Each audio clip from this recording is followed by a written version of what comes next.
Hello, I hope कि तुम ये चीज़ देख लो कुछ ऐसा जो कि दी तुमसे चाहती है and I can assure you with after that कि तुम काफ़ी अच्छा उखाड़ लोगे केमिस्ट्री में। दी यार ये उखाड़ लोगे क्या होता है, स्किप दैट, है ना।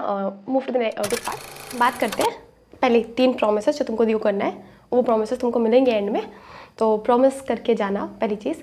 और इसके बाद में इतना तो बोल सकती हूँ कि हाँ तुम्हारा जो केमिस्ट्री का स्कोर है वो बहुत ड्रास्टिकली इंप्रूव हो जाएगा। दी ये क्यों बोल सकती है, बिकॉज दी ने, तुमको पता है कि दी ने अपने प्रेपरेशन 2 महीने पहले स्टार्ट की थी and ended up scoring 141 marks in chemistry. और उसमें भी कुछ ऐसा कट गया ना बेटा कि मतलब कुछ मार्क्स तो ऐसे सिली मिस्टेक में निकल गए। तो absolutely I don't want that from you because at my boards I was a student who scored 95 marks in chemistry. तो इस पर्सनल फेवरेट सब्जेक्ट, बट या तुम लोग का ऐसा सब्जेक्ट जो कि जान ले लेता है, राइट। ऑर्गेनिक और इनऑर्गेनिक के बीच का, क्या बोल रही हूँ मैं, सॉरी, फिजिक्स और केमिस्ट्री के बीच, फिजिक्स और बायोलॉजी के बीच का। एंड तुम्हें पसंद नहीं है, लेकिन मैंने जितने बच्चे देखे खासकर, और सबसे बड़ा जो तुम्हारा खौफ है वो ऑर्गेनिक है। कितने बायस्ड हो तुम लोग, मतलब देखो एक बार, दी तुमको ऐसे सब्जेक्ट्स में फिजिक्स डिफिकल्ट लग रही है, केमिस्ट्री में फिजिकल डिफिकल्ट नहीं लग रही, ऑर्गेनिक डिफिकल्ट लग रही है, बल्कि वो इतना प्यारा सब्जेक्ट है, इतना प्यारा सब्जेक्ट है, बट एक गलती के कारण तुमको ऑर्गेनिक से दिक्कत हो रही है। आज इस वीडियो में हम बात करेंगे कि कुछ ऐसे चैप्टर्स हैं, कुछ ऐसे टॉपिक है जो कि तुमको, कुछ ऐसे सब्जेक्ट है केमिस्ट्री के अंदर भी जो तुम बिल्कुल भी स्किप करके जाना अफोर्ड नहीं कर सकते। और अगर ये चैप्टर्स करते हो, ये टॉपिक्स करते हो अगर एनसीईआरटी से या आउट ऑफ एनसीईआरटी से, तो you will be able to score good marks in the chemistry, ठीक है। तो अगर हम स्टार्ट करें तो जो घड़ी दिख रही है ना तुमको, तो वैसे घड़ी में तुम्हारा जो टाइम बच गया है वो ऑलमोस्ट 45 डेज़ के आसपास बच गया है for your chemistry, I guess. और तुम सही पढ़ रहे होगे, और अगर नहीं पढ़ रहे हो तो क्यों भाई, क्या चल रहा है दिमाग में, एग्जाम के लिए टाइम बहुत कम बचा है ना। तो एक चीज़ मैं तुमको बताना चाहती हूँ कि केमिस्ट्री एक ऐसा सब्जेक्ट है ना, लाइक बायोलॉजी, क्योंकि हम बायोलॉजी में एक्सपेक्ट करते हैं कि आउट ऑफ 90 क्वेश्चंस आर 85 और 80 questions are directly from NCERT, और 8 to 10 क्वेश्चंस, अगर 80 क्वेश्चंस एनसीईआरटी के डायरेक्ट है तो 8 to 10 questions are even from NCERT, but थोड़े से लाइन क्रिस्प हो जाते हैं, मतलब घूम जाते हैं। क्रिस्प क्या होता है दी यार, सॉरी, ठीक है। तो सेम फॉर द केमिस्ट्री, आप एक्सपेक्ट कर सकते हो कि 33 से लेके 36 और 37 और 35 questions will directly be from your NCERT. तो भाई जब 35 क्वेश्चन एनसीईआरटी से आते हो तो रट लो ना, और क्या दिक्कत आ रही है। नहीं दी, इनऑर्गेनिक बहुत डिफिकल्ट है, ऑर्गेनिक बनती ही नहीं है, एनसीईआरटी से आ रहा है, जो चीज़ नहीं बने उसको याद कर लो। अब 45 डेज पहले अगर कॉन्सेप्ट समझने बैठोगे ना तो कट जाएगा, बहुत बुरा वाला कट जाएगा। और जब मैं बोल रही हूँ समझो, ठीक है। इनऑर्गेनिक, ऑर्गेनिक एनसीईआरटी से आएगी पूरी की पूरी। इसमें भी चलो तुमको चैप्टर्स वाइज बताते हैं, तुमको वेटेज वाइज क्या रखना चाहिए, कैसे पढ़ना चाहिए। तो तुमको हम जैसे कि चैप्टर्स हम डिस्कस करते हैं कि इतने चैप्टर्स तुमको बहुत मैंडेटरी है जो तुम छोड़ के नहीं जा सकते हो। तो सबसे पहला जो टॉपिक आता है जो छोड़ के नहीं जा सकते वो पूरी की पूरी inorganic chemistry. Don't you dare to skip that inorganic chemistry. और दूसरी इंपॉर्टेंट चीज़, बिफोर स्टार्टिंग इनऑर्गेनिक केमिस्ट्री और ऑर्गेनिक और फिजिकल और फिजिक्स और बायोलॉजी, कुछ भी स्टार्ट करने से पहले सिट, काम डाउन क्वाइटली, और 11 बार खुद को एफर्म करो भाई कि आसान है मेरे लिए। कितने जजमेंटल और बायस्ड हो गए तुम लोग कि मतलब बायोलॉजी मेरे लिए आसान है दी, बट इनऑर्गेनिक केमिस्ट्री डिफिकल्ट है। क्यों भाई, दोनों का तो सेम सीन है, दोनों से क्वेश्चन एनसीईआरटी से आएंगे, दोनों की लाइन से उठ के आएंगे, टेबल्स से उठ के आएंगे।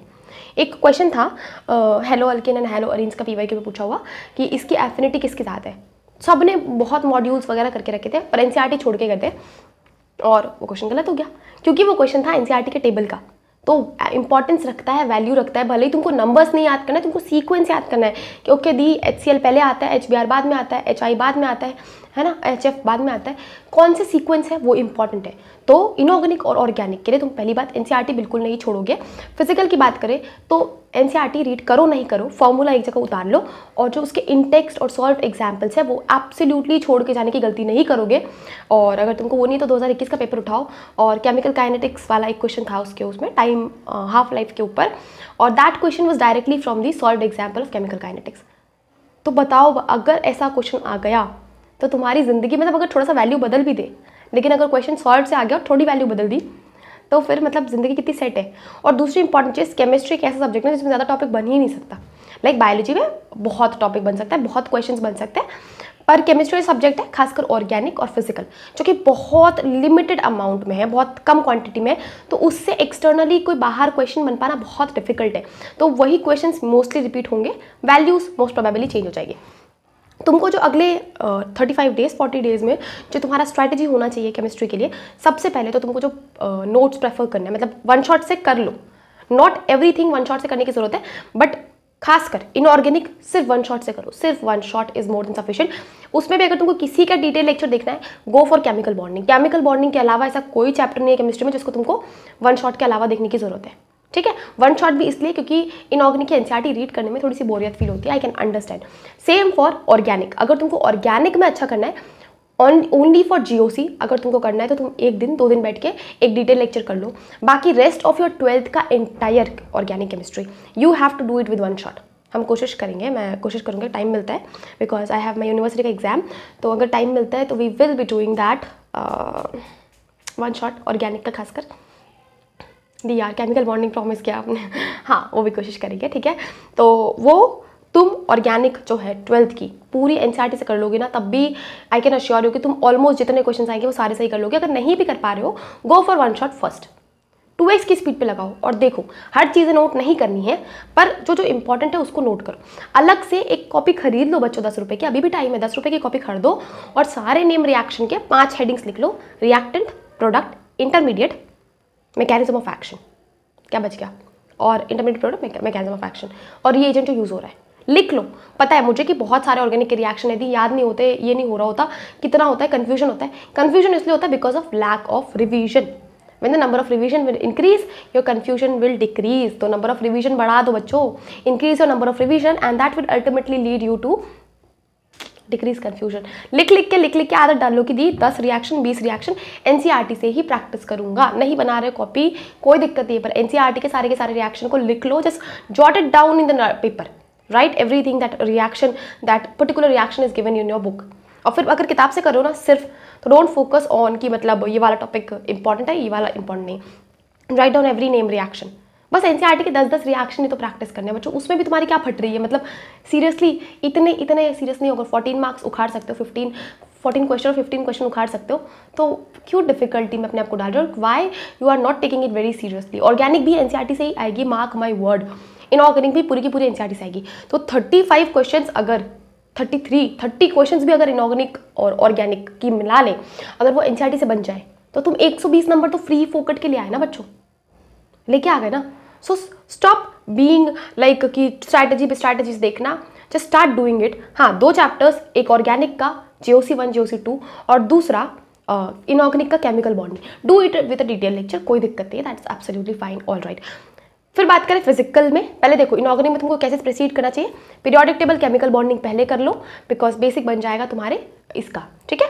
फिर DNF ब्लॉक, उसमें भी एक दिन उठाओ ना बच्चों। D ब्लॉक आज कर लो, F ब्लॉक कल कर लो, नाइट्रोजन आज कर लो, ऐसे उठाओ ना। इफ देखो बड़ा सा चैप्टर अगर एक साथ उठाओगे, it will be difficult for you, I can understand, नहीं हो पाता और बोरियत अलग से आती है। तो एक फैमिली उठा लो। अब जैसे हेलोजन और जब नियॉन फैमिली आएगी तो उसको एक साथ कर लेना, बिकॉज उसकी तो एनसीईआरटी 5 लाइन की दी हुई है। दी एनसीईआरटी में B ब्लॉक नहीं है, अरे दी हुई थी, जो आएगा उसमें भी 5 पेजेस की एनसीईआरटी दी हुई थी उसकी, दोनों की, ठीक है। Coordination, do it very very very seriously, क्योंकि 3 से 4 क्वेश्चन अभी भी कोऑर्डिनेशन लेके जाएगा। आइसोमरिज्म के जो एग्जाम्पल है कोऑर्डिनेशन के, वो तुमको एनसीईआरटी के याद होने चाहिए, ठीक है। ऑक्सीडेशन नंबर और कोऑर्डिनेशन कंपाउंड जो एनसीईआरटी ने दिया है वो याद होने चाहिए। डाईमैग्नेटिक और पैरामैग्नेटिक जो एनसीईआरटी ने दिया है वो याद कर लो, सिर्फ एनसीईआरटी के एग्जाम्पल याद कर लो, नहीं पूछेंगे तुमसे बाहर से, ठीक है। दूसरा, अब बात करें ऑर्गेनिक का, GOC का कर लो, किसी का भी डिटेल लेक्चर पंकज सर का कर सकते हो, बहुत सारे बच्चे पंकज सर को फॉलो करते हैं। पंकज सर का अगर नहीं कर पा रहे हो, गो फॉर VT सर या नितेश सर का भी 1 शॉट है, मैराथन चल रहा है, उनके भी लेक्चर्स कर सकते हो, कोई दिक्कत नहीं है। इसके अलावा जो अल्डिहाइड कीटोन है, हेलो अल्केन से सबसे पहले GOC के बाद जो उठाओ वो अल्डिहाइड कीटोन उठाओ, क्योंकि लास्ट 2022-2020 के आसपास से वो एक ऐसा चैप्टर जो कि 4 क्वेश्चन का वेटेज रख रहा है, मतलब समझ लो 16 marks, and it's a very big deal if you are getting 16 marks from a single chapter like current electricity in your physics, right. और डिफिकल्ट भी नहीं है, एनसीईआरटी से लाइन उठेगी क्योंकि नेम रिएक्शन बहुत ज़्यादा है इस चैप्टर में, तो काफ़ी वेटेज बनता है इस क्वेश्चन का, इस चैप्टर का। फिर करो बायोमोलिक्यूल्स, छोटा चैप्टर है, बहुत छोटा है, और अगर तुमको 1 घंटे में एनसीईआरटी रीड करनी है, दीना भी एक वीडियो बनाई थी, देख लेना अगर पॉसिबल हो, टाइम हो, मैं उसका लिंक डाल दूंगा डिस्क्रिप्शन में, ठीक है। And then go with haloalkanes and haloarenes, then alcohol phenol ether, फिर इसके बाद हाइड्रोकार्बन्स, और क्या बचा था इस चैप्टर में? अमाइंस छोटा चैप्टर है, उसमें भी जो गैब्रियल थैलामाइड है उसका मैकेनिज्म ऑफ एक्शन, उसका इंटरमीडिएट और हॉफमैन ब्रोमाइड, और खासकर वो जो तुम्हारे 12th में एक बहुत फ्रीक्वेंट रिपीटेड क्वेश्चन है जो कि क्लोरोफॉर्म रिएक्शन है, उसका जो डाई क्लोरोकार्बन मतलब intermediate product, that is very very very very important. तो ये कुछ ऐसे टॉपिक्स हैं जो कि शॉर्ट है, क्योंकि ऑर्गेनिक के जो रिएक्शंस है, ऑर्गेनिक के जो नेम रिएक्शंस है वो बहुत लिमिटेड है। PYQ उठाओ, एक बार सारे के सारे नेम रिएक्शन का लिस्ट बना लो, नाम लिख लो कि ओके गटरमैन कोच रिएक्शन, ये रिएक्शन, ये रिएक्शन, ये रिएक्शन, ठीक है 20 रिएक्शंस, 50 रिएक्शन, टोटल तो 100 रिएक्शन है भी नहीं एनसीईआरटी में, ठीक है। लेकिन तुमको अगर नेम रिएक्शन करने हैं तो तुम सारे PYQ से वो कर लो और उसको एक पेपर में उतार लो। वो नेम रिएक्शंस तुमको फिंगर टिप्स पे होने चाहिए कि अगर मेरे को इस नेम रिएक्शन से रिलेटेड कुछ भी पूछा, 5 ही चीज़ से आएगा, या तो इंटरमीडिएट प्रोडक्ट, या तो मैकेनिज्म ऑफ एक्शन, या तो रिएक्टेंट का नाम और उसका स्ट्रक्चर, या तो प्रोडक्ट का नाम और उसका स्ट्रक्चर, और या तो रिएजेंट। इन 5 चीज़ों में भी तुम क्यों मतलब क्या सोच रहे हो, कहाँ से आ रहा है बेफालतू के thoughts and something like that, मत करो ना। 5 नेम रिएक्टेंट तुमको मतलब 50 नेम रिएक्टेंट याद करना, अगर मैं एक दिन में 5-5 प्रैक्टिस करूँ 10-10 बार, तब भी मेरे 50 मतलब 10 दिन में 15 दिन में खत्म हो जाएंगे। Go for this. बात करें फिजिकल केमिस्ट्री की, तो एक ऐसा चैप्टर जो कि थ्योरी बेस्ड आ जाता है थोड़ा सा, और उसके क्वेश्चंस भी काफ़ी आसान होते हैं क्योंकि ये मिलता जुलता है हमारे मॉडर्न फिजिक्स से, डुअल नेचर ऑफ मैटर से, दैट इज़ एटॉमिक स्ट्रक्चर। बहुत बहुत बहुत इंपॉर्टेंट है, अच्छा वेटेज रखता है, काफ़ी थ्योरेटिकल पोर्शन भी है इसका। तो ये वाला, इसके जो लॉज है वो भी काफ़ी इंपॉर्टेंट है, वो कर लो। बात करें इसके वाला दूसरा जो है केमिकल काइनेटिक्स। केमिकल काइनेटिक्स के सारे सॉल्व एग्जाम्पल्स और सॉल्यूशन के सारे सॉल्व एग्जाम्पल्स तुम एनसीईआरटी से करके जाओगे, अप्रोच देख के जाओगे कि अगर इसमें वैल्यू थोड़ा बहुत शिफ्ट भी हो जाता है तो will I be able to solve that question, should be your question, ठीक है। कि अगर मेरे को इसमें मान लो कि इस जगह की जगह है ना 3.5 की जगह T1/2 की वैल्यू चेंज कर दी तो मैं क्वेश्चन कर पाऊंगा, क्योंकि क्वेश्चंस बहुत बहुत बहुत आसान है। कुछ ग्राफ्स दिए हुए हैं केमिकल काइनेटिक्स में कि हाफ लाइफ का T1/2 फर्स्ट ऑर्डर का ऐसा है, 0 ऑर्डर का ऐसा है, एग्जाम्पल्स दिए हुए हैं, कोलिजन थ्योरी तुम्हारे लिए थोड़ा सा इंपॉर्टेंट हो जाता है, ये कर लो। सॉल्यूशन में जो तुम्हारे चारों के चारों, एक तो हॉफमैन वाला जो फैक्टर है ना, वांट ऑफ फैक्टर, हॉफमैन बोल जो वांट ऑफ फैक्टर वाले जो क्वेश्चन है वो भी कर लेना, क्योंकि उसके न्यूमेरिकल इजी बनते हैं। एक्चुअली नीट के क्वेश्चन जो फिजिकल में आते हैं वो कंपैरेटिवली जेईई मेंस के इजी बनते हैं। तो सॉल्व एग्जाम्पल एनसीईआरटी करके जाओगे। इसके अलावा दिए तो बहुत कम क्वेश्चन है, एब्सोल्युटली कम क्वेश्चन है। एकदम ग्रिप बना लो PYQ एग्जाम्पलर पे। PYQ में PYQ नीट का 2015 के बाद के सारे क्वेश्चंस याद होने चाहिए, दी कैसे, क्या स्टेप किया, कौन कौन सा स्टेप लेके गए, जिससे कि अगर वैल्यू बदल दी जाए तो तुम उस पर्टिकुलर एरिया पे, उस पर्टिकुलर स्टेप पे वैल्यू बदल दो और तुम्हारा आंसर आ जाए। दूसरा इंपॉर्टेंट चीज इज क्या दी ब्लैंक हो गई, नहीं एब्सोल्यूट जेईई मेंस के 2021 के बाद के क्वेश्चन याद कर लो, एकदम याद कर लो, एकदम याद कर लो। एंड तीसरा इंपॉर्टेंट चीज़ जो तुमको करना है, एग्जाम्पलर के AR वाले क्वेश्चंस बनते हैं, वेरी SAQ से बन सकते हैं और MCQ बन सकते हैं, डायरेक्ट उसके MCQ क्वेश्चन से। और जो तुम्हारे स्टेटमेंट बेस्ड क्वेश्चन है, तुम विश्वास नहीं करोगे कि एनसीईआरटी से ही उठ के आएंगे, मतलब वो कहीं से नहीं आ रहा बाहर से केमिस्ट्री में। तो अगर केमिस्ट्री मॉडरेट या डिफिकल्ट साइड जाता है तो that will be just because of statement type question, and that statement type question can play with you. तो थोड़ा सा एनसीईआरटी को ग्रिप बना के रखो। नोट्स अगर कर रहे हो तो ऑर्गेनिक इनऑर्गेनिक नोट्स कर लो, दैट्स मोर देन सफिशिएंट। एक बार एनसीईआरटी रीड कर लो प्रॉपर तरह से, टेबल वगैरह खासकर देख लो एनसीईआरटी के, ठीक है। और जो दी 3 इंपॉर्टेंट बोले थे प्रोमिसेस, वो पहला प्रॉमिस तुम्हारे लिए है कि the before I will go to study chemistry particularly, I will affirm 11 times 21 times, जितने भी टाइम तुमको थोड़ा सा मन हो कि the studying this chapter is very easy for me. Aldehyde ketone तो बहुत आसान है मेरे लिए, बहुत बहुत बहुत ज़्यादा आसान है। तो माइंडसेट बहुत इंपॉर्टेंट होता है क्योंकि तुमने इतना ब्लॉकेज बना के रखा है। दूसरा इंपॉर्टेंट चीज़ कि सारे नेम रिएक्शन की लिस्ट की शीट तुम बनाओगे आज के आज, ठीक है। सबके नेम रिएक्शन की शीट, मतलब कम से कम नाम तो लिख लो कि दी 5 साल में ये नेम रिएक्शन पूछे गए हैं, या जेईई में ये नेम रिएक्शन पूछे गए हैं, एग्जाम्पलर में से क्वेश्चन है, ठीक है। तीसरा प्रॉमिस कि दी मैं ऑर्गेनिक और इनऑर्गेनिक की एनसीईआरटी तो नहीं छोड़ के जाऊंगा, ठीक है। और फिजिकल में एटॉमिक स्ट्रक्चर की एनसीईआरटी नहीं छोड़ के जाऊंगा। Just do promise me this 3-4 important thing. And one important thing बच्चों, केमिस्ट्री एक ऐसा सब्जेक्ट है ना जो अगर 1 महीने इंसान बैठ जाए तो आराम से कर सकता है, बहुत कंपैरेटिवली मॉडरेट में आता है, बहुत बहुत ईजी भी नहीं बोल सकते, बट कंपेयर टू फिजिक्स अगर आपको एक अच्छा स्कोर बनाना है, चाहे 500 बनाना है, चाहे 600 बनाना है, chemistry will be a bridging part, क्योंकि फिजिक्स तो हमारी वैसे ही बहुत डालम डोल है। तो ज़रूरत इस चीज़ की कि तुम केमिस्ट्री पे बहुत बहुत ज़्यादा फर्म फोकस करो and try to include chemistry in your daily life. मतलब तुम तीनों सेक्शंस को तोड़ तोड़ के कर दो कि सिर्फ 45 to 1 आवर दो फॉर इनऑर्गेनिक केमिस्ट्री रोज़ करने के लिए। और फिर इसके अलावा 1 घंटे ऑर्गेनिक को 2 रोज़, 1 घंटे 2 फिजिकल को रोज़। हम एक अलग से वीडियो में बात कर रहे होंगे टाइम टेबल के बारे में, बट तीनों सेक्शन को तोड़ दो और तुम देखोगे कि 15-20 दिनों में तुम्हारा केमिस्ट्री का जो सेक्शन है, जो तुम्हारा पोर्शन है, वो काफ़ी ज़्यादा अमाउंट में कवर हो चुका है।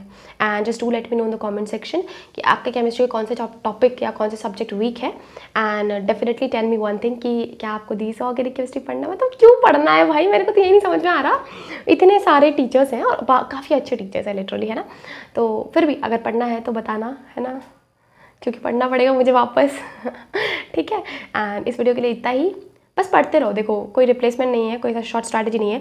हाँ, इनऑर्गेनिक के लिए मैं तुमको एक एडवाइस दे सकती हूँ कि अगर जब तुम इनऑर्गेनिक पढ़ने बैठो तो before that do exercise of 5 minute. क्या होगा, तुम्हारा हिपोकैम्पस में ब्लड सर्कुलेशन बढ़ जाएगा, तो तुम्हारी मेमोरी बहुत बहुत बहुत फास्ट हो जाएगी। ट्राई दिस फॉर 1 वीक, तुम इनऑर्गेनिक में अपना रिजल्ट अच्छा देखोगे और कर सकते हो एक्सरसाइज। एक्चुअली मैंने ये बहुत अच्छे रिसर्च पेपर में पढ़ा था, तो दी पर्टिकुलरली अपने पर्सनल लाइफ में जब उनको चीज़ें याद करनी होती है, ये चीज़ फॉलो करती हैं।